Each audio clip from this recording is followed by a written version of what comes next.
नमस्कार दोस्तों, आप सबों को बट वृक्ष एकेडमी में फिर से स्वागत है। दोस्तों, आज हम क्वेश्चन सेट लेके आए हैं।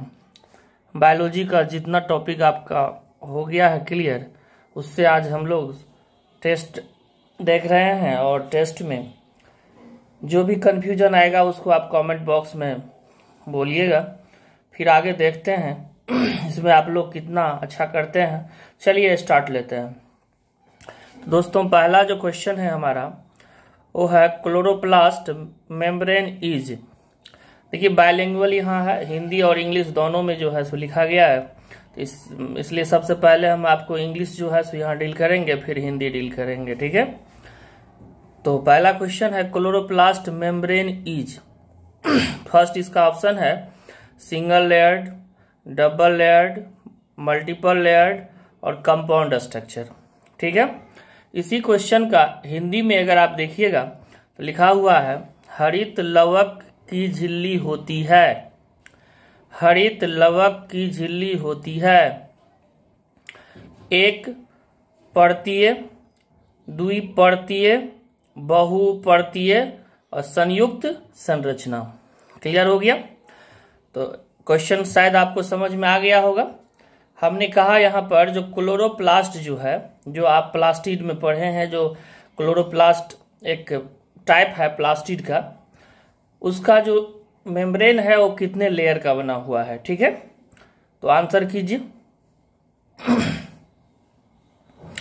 शायद आपको याद होगा, अगर आपने वीडियो देखा होगा तो आपको याद होगा, जो क्लोरोप्लास्ट जो है वो डबल मेम्ब्रेन बॉन्डेड स्ट्रक्चर होता है, ठीक है दोस्तों। तो इसका आंसर क्या हो जाएगा आपका? इसका आंसर हो जाएगा डबल लेयर्ड। डबल लेयर्ड याद आ रहा है? हिंदी में इसको क्या कहते हैं? द्विपर्तीय कहते हैं, द्विपर्तीय कहते हैं। क्लियर हो गया? अब चलिए नेक्स्ट क्वेश्चन पर आते हैं। सेकेंड जो क्वेश्चन है मेरा नेक्स्ट, उसमें है आपका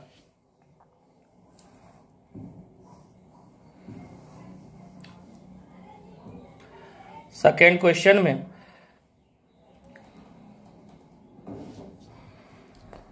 Robert Brown is known for his discovery of. Second question है Robert Brown is known for his discovery of. इसका ऑप्शन है, फर्स्ट ऑप्शन है क्लोरोप्लास्ट, सेकेंड है न्यूक्लियस, थर्ड है सी में माइटोकॉन्ड्रिया और डी में है गोल्जी कॉम्प्लेक्स या गोल्जी बॉडी कहते हैं। इसी का हिंदी में है रॉबर्ट ब्राउन अपनी किस खोज के लिए जाने जाते हैं। इसमें फर्स्ट ऑप्शन है हरित लवक, केंद्रक, माइटोकॉन्ड्रिया और गोल्जी काय। मतलब इंग्लिश का हिंदी में बस यहाँ पर ट्रांसलेट किया गया है। चलिए दोस्तों, रॉबर्ट ब्राउन किसको खोज किया है? कुछ टाइम आपको दिया जा रहा है। शायद आपको याद होगा, हमने बताया था जो रॉबर्ट ब्राउन जो है सो न्यूक्लियस का डिस्कवर किया है, न्यूक्लियस के लिए जाना जाता है, ठीक है। तो केंद्रक इसका आंसर हो जाएगा। नेक्स्ट थर्ड क्वेश्चन है आपके सामने अभी स्क्रीन पर, आप गौर कर सकते हैं। Acrosome is made of. बहुत इंपॉर्टेंट क्वेश्चन है दोस्तों ये। Acrosome is made of. Acrosome जो है इज मेड ऑफ बना हुआ होता है किस चीज से, ठीक है। हिंदी में इसी चीज को लिखा गया है एक्रोसोम बना होता है, बस जस्ट ट्रांसलेट किया है हमने। तो acrosome is made of Golgi body, mitochondria, ribosomes और सेंट्रियोल्स। तो दोस्तों, आपने देखा होगा जो एक्रोसोम्स जो है सो लाइसोसोम का जब चैप्टर हमने पढ़ाया था तो उसमें स्पर्म का एक स्ट्रक्चर आपके सामने हमने रखा था और उसमें बताया था जो स्पर्म का जो हेड होता है उसके पास एक्रोसोम नाम का एक स्ट्रक्चर होता है जो बनता है, एक्चुअली ये बनता है गोल्जी बॉडी से, क्योंकि गोल्जी बॉडी से ही लाइसोसोम बनता है। तो प्राइमरी जो लाइसोसोम बनता है गोल्जी बॉडी से। और यहाँ पर आपका ऑप्शन कहीं पर लाइसोसोम नहीं है। वैसे भी अगर लाइसोसोम रहता भी तो गोल्जी बॉडी होता, क्योंकि प्राइमरी स्ट्रक्चर है। ये क्या है? यहाँ प्राइमरी स्ट्रक्चर है। क्योंकि लाइसोसोम जो है सो पॉलीमॉर्फिज्म शो करता है। पॉलीमॉर्फिज्म का मतलब हुआ बहुत सारे, इसका जो है सो अपना आप में चेंज करके आगे बढ़ता है। मतलब बहुत सारे स्ट्रक्चर इसका एग्जिस्ट करता है। पोली का मतलब होता है मेनी, मॉर्फिज्म का मतलब होता है उसमें संरचनाएं या स्ट्रक्चर, बहुत सारे स्ट्रक्चर को शो करता है, primary, secondary, tertiary and so on. और इसी ढंग से जो है सो इसका स्ट्रक्चर डेवलप करता है लाइसोसोम का, किससे? गोल्जी बॉडी से। तो दोस्तों यहाँ देखिए acrosome is made up of, जो लिखा हुआ है तो इसमें आंसर क्या हो जाएगा आपका? गोल्जी बॉडी हो जाएगा। क्लियर हो गया? गोल्जी बॉडी हो गया, हिंदी में गोल्जी कायका। चलिए नेक्स्ट 4th नंबर क्वेश्चन पर हम जाते हैं। 4th नंबर क्वेश्चन है आपका,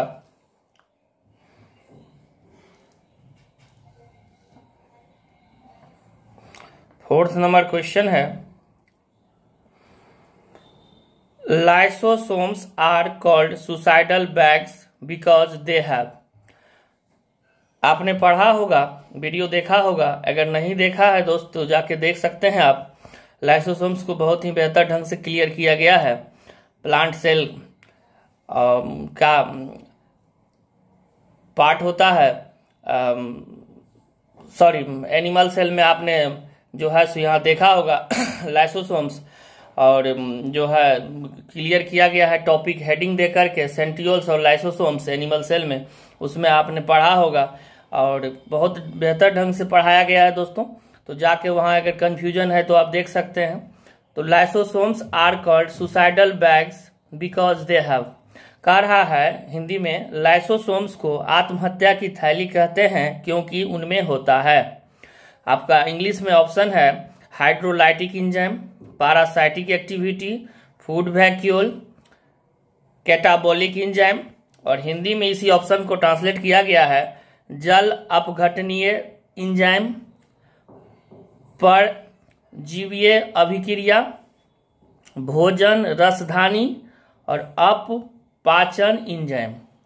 तो दोस्तों आपको स्पष्ट मैं यहाँ कर दूं, जो आप जो टॉपिक जो वीडियो बनाकर मैंने दिया था एनिमल सेल में, उसमें 2 टॉपिक को क्लियर किया था, जिसमें लाइसोसोम के बारे में हमने पढ़ाया था डिटेल, और बताया था जो हाइड्रोलाइटिक एंजाइम जो होता है, हाइड्रोलाइटिक एंजाइम जो आपका होता है वो क्या होता है? डाइजेस्टिव एंजाइम है। और जब ये डाइजेस्टिव एंजाइम है, हाइड्रोलाइटिक एंजाइम, एक क्वेश्चन तो ये हो गया जो डाइजेस्टिव एंजाइम है, क्या है? डाइजेस्टिव एंजाइम है। और यहाँ पर जो ऑप्शन आपका दिया हुआ है hydrolytic enzyme, parasitic activity, food vacuole और कैटाबॉलिक एंजाइम, ठीक है। हिंदी में इसी को ट्रांसलेट किया गया है दोस्त। तो आपको जो कंफर्टेबल लगे, जिस भाषा में आप पढ़ते हो उसमें आप देख सकते हैं, ठीक है ना। तो इसका आंसर क्या हो जाएगा? किसके वजह से लाइसोसोम्स को suicidal bag of the cell कहते हैं या सुसाइडल बैग्स कहते हैं, आत्महत्या की थैली कहते हैं? क्योंकि इसमें जल अपघटनीय एंजाइम होता है, हाइड्रोलाइटिक एंजाइम होता है। क्लियर हो गया दोस्त? हाइड्रोलाइटिक एंजाइम होता है, जल अपघटनीय एंजाइम होता है। हाइड्रो का मतलब होता है वाटर। ये एंजाइम जो है दोस्त वाटर के प्रेजेंस में, मतलब वाटर के उपस्थिति में अपना काम करता है, इसलिए इसका नाम हाइड्रोलाइटिक एंजाइम होता है, ठीक है। और लाइटिक का मतलब होता है किसी भी चीज को ब्रेक डाउन करना, तोड़ना, डिस्ट्रॉय करना। तो पानी के प्रेजेंस में, वाटर की उपस्थिति में जो है सो एंजाइम अपना काम करता है और ब्रेक डाउन करता है। क्लियर हो गया? चलिए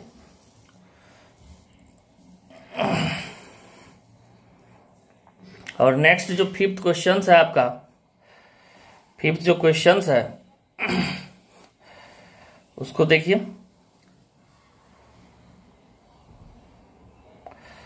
थोड़ा सा हिंदी में कट रहा है, फिर मैं आगे घिसका के बता दूंगा आपको।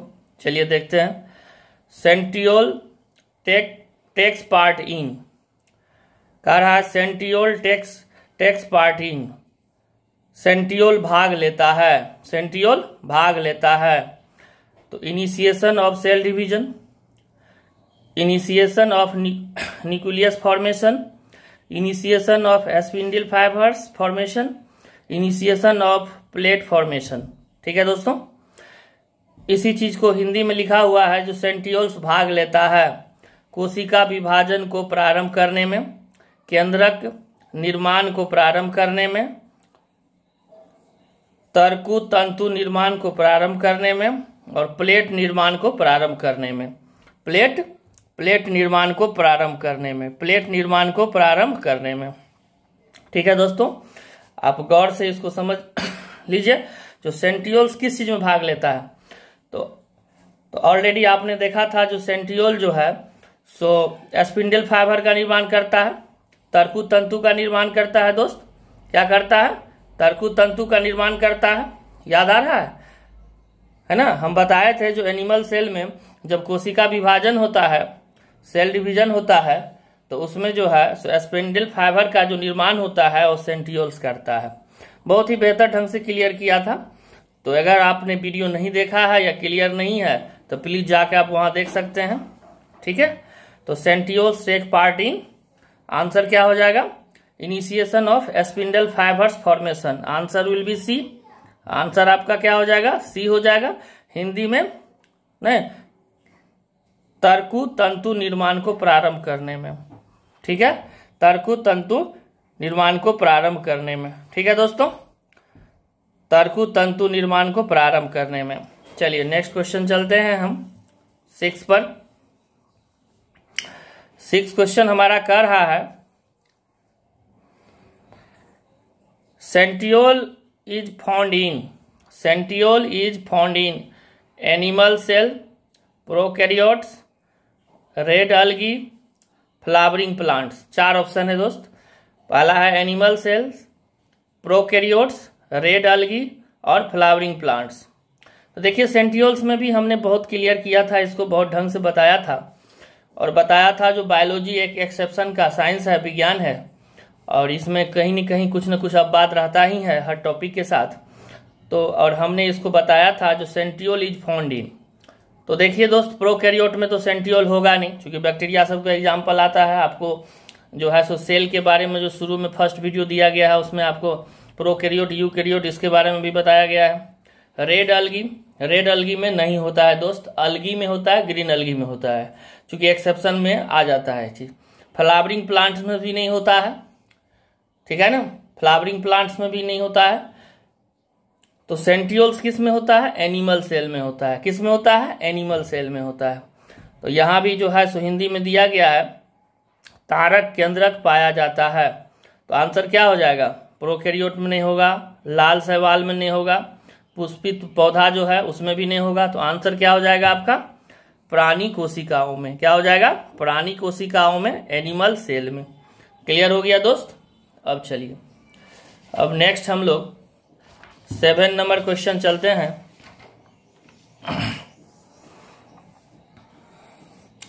7 नंबर क्वेश्चन में आपका है, बहुत ही अच्छा क्वेश्चन है, आप बना लीजिएगा, आप पढ़े हैं।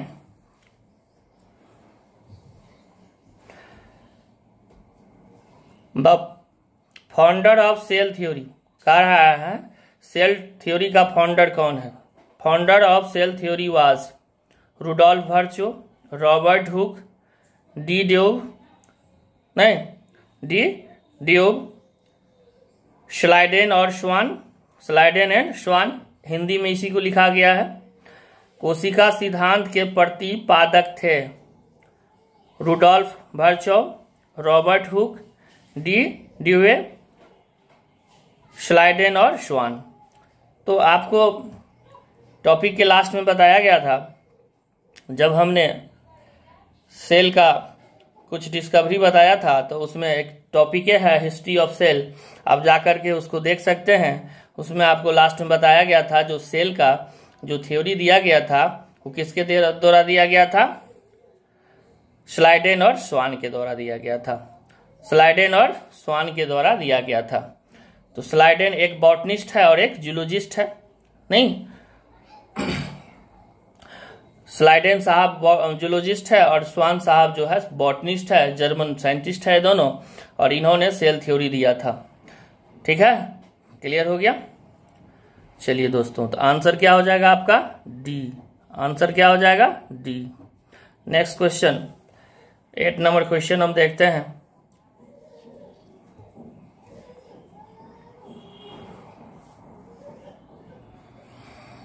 8 नंबर क्वेश्चन में पहले इंग्लिश आप देख लीजिए, फिर हिंदी, चूंकि कट जा रहा है इसलिए हिंदी को देख लेंगे हम बाद में।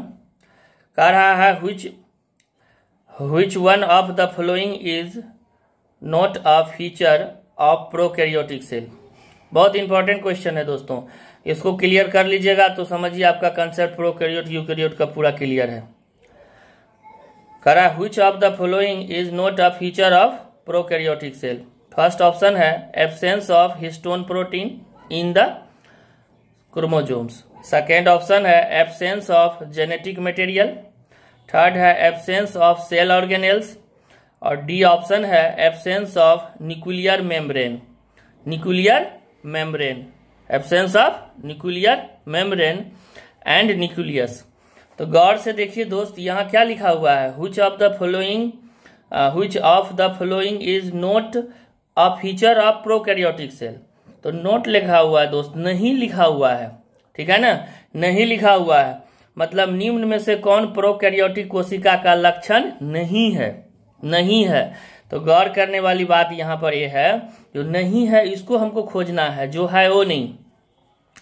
तो नहीं कौन नहीं है, तो absence of histone protein in the chromosome, वास्तव में प्रोकैरियोटिक सेल में हिस्टोन प्रोटीन नहीं होता है, यहाँ एब्सेंस अनुपस्थिति लिखा हुआ ही है दोस्त।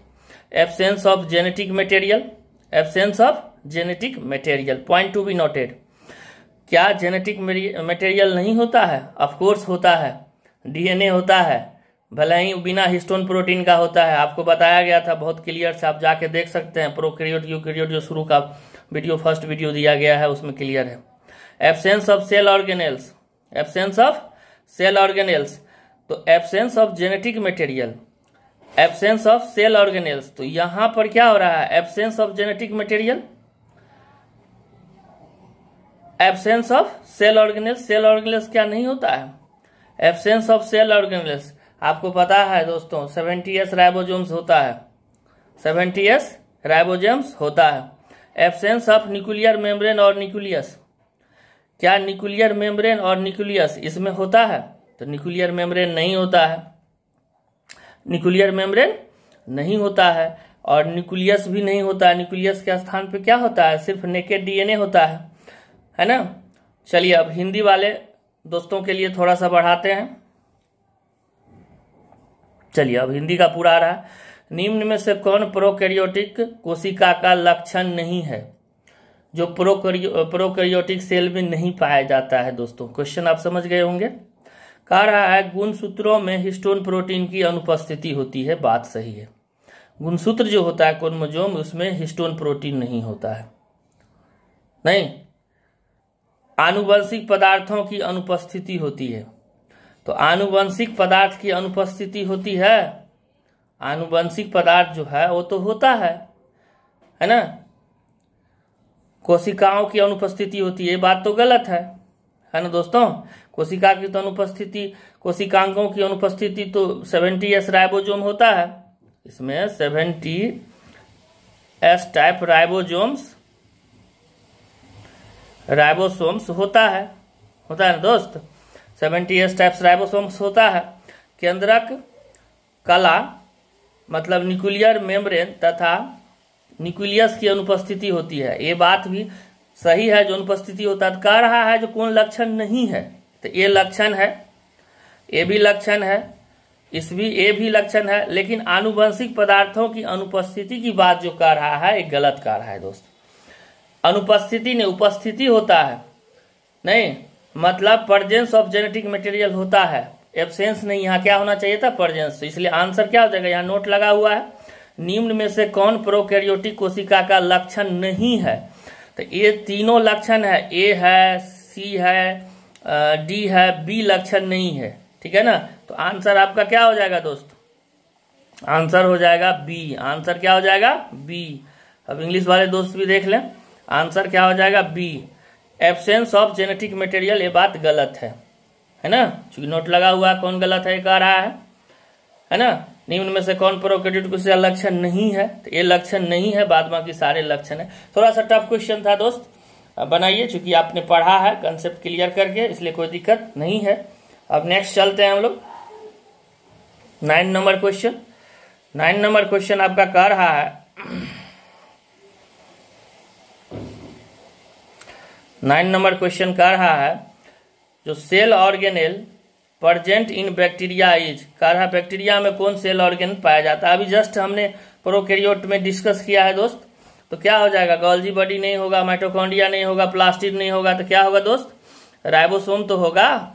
चाहे वो 70S हो या 80S हो, अलग मैटर है, यहाँ क्लियर नहीं किया है, सिर्फ कॉमन में राइबोसोम्स लिखा हुआ, तो आंसर विल बी राइबोसोम्स। क्या हो जाएगा, राइबोसोम्स। ठीक है दोस्त, जीवाणु में उपस्थित कोशिकांग होता है तो क्या होता है, राइबोसोम्स होता है।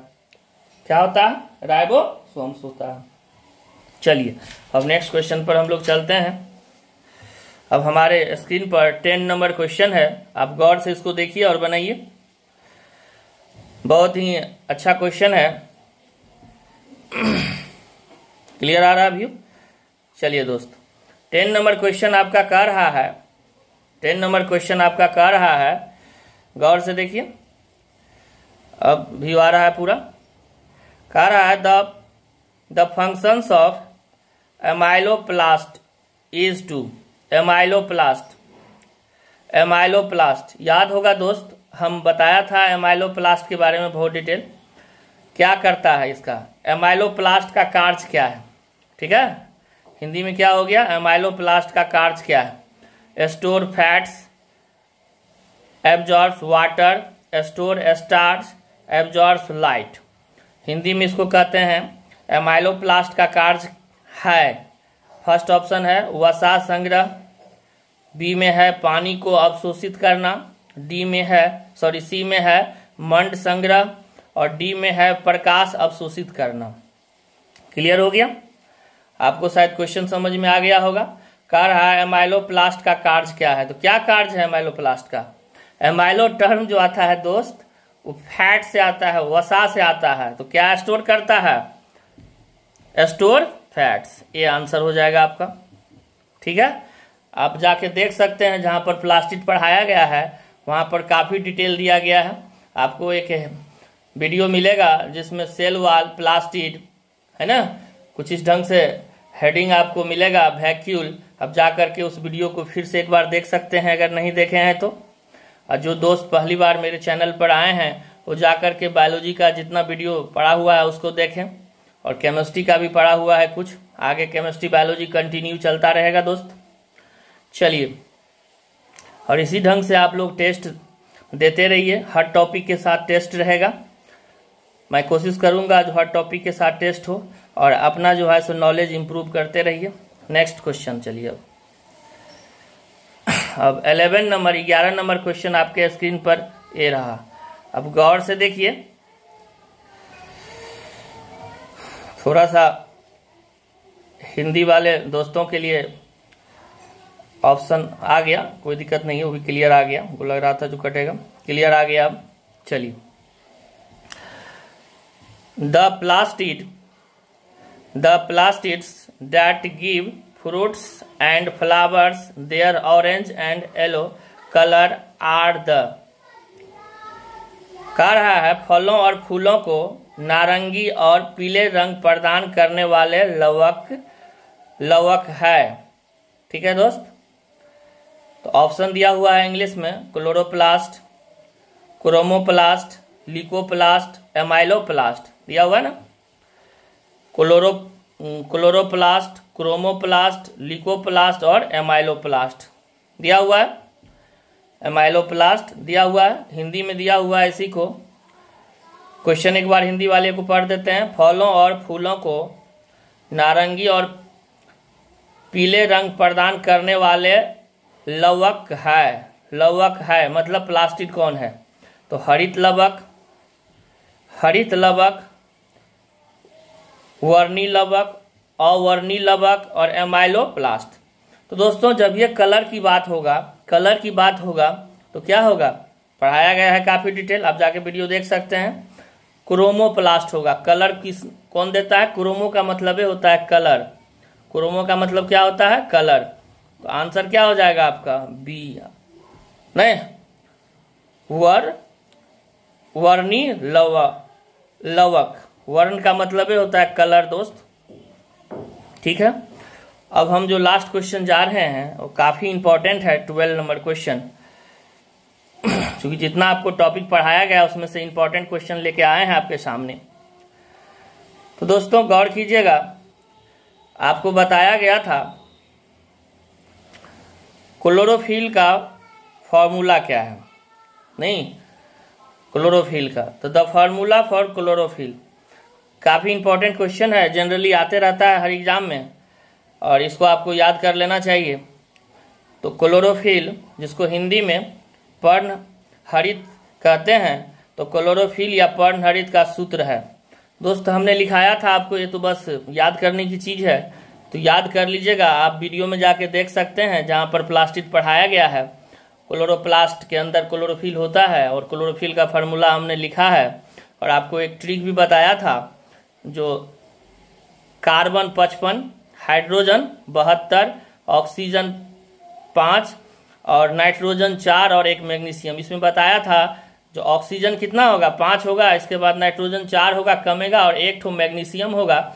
जो कभी कभार ये पूछ देता है जो क्लोरोफिल में कौन सा मेटल होता है, ठीक है ना, तो मैग्नीशियम यहाँ पर आपको नजर आ रहा है दोस्त, है ना, तो इसलिए क्या हो गया, मेटल हो गया, धातु है। तो एक क्वेश्चन भी कभी कभार आता है। बाद बाकी देख रहे हैं कार्बन, हाइड्रोजन, ऑक्सीजन, नाइट्रोजन, ये सब क्या है, सब अधातु है, नॉन मेटल है। तो आप इस क्वेश्चन को भी गौर कीजिएगा, तो आपका आंसर क्या हो जाएगा इसका फार्मूला बी। बाद बाकी सब गलत है, कुछ ना कुछ चेंज किया गया है, तो इसलिए क्या हो जाएगा, गलत हो जाएगा।